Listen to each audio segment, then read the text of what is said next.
Өлкө башы Алмазбек Атамбаев датка кемин долбоордун ийгиликтүү аякташына кошкон салымы үчүн Кыргызстандын энергетиктерине жана алардын кытайлык өнөктөштөрүнө сыйлыктар кыйгарды.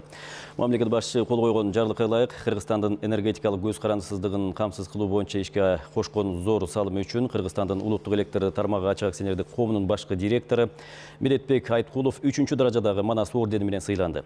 Данакер ордени менен Кытай Республикасынын тышкы иштер министри Ван И жана коммерция министри Гао Хучен сыйланды. Ошондой эле даңк медали менен Нарын жогорку чыңалуудагы электр тармактары ишканасынын аба линиялары кызматынын электр монтёру Казыбек Көбөнбаев жана TBA компаниясынын башчысы директорлор кеңешинин төрагасы Джан Синь сыйланды.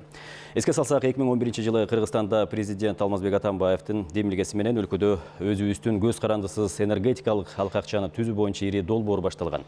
2015-жылдын 28 августунда датка кемин 500 киловольт подстанциясы пайдаланууга берилди. Подстанцияны пайдаланууга берүү аземинде президент датка кемин долбоорун өлкөнүн эгемендүүлүк жылдарындагы эң ири стратегиялык объектиси кылымды долбоору деп атады.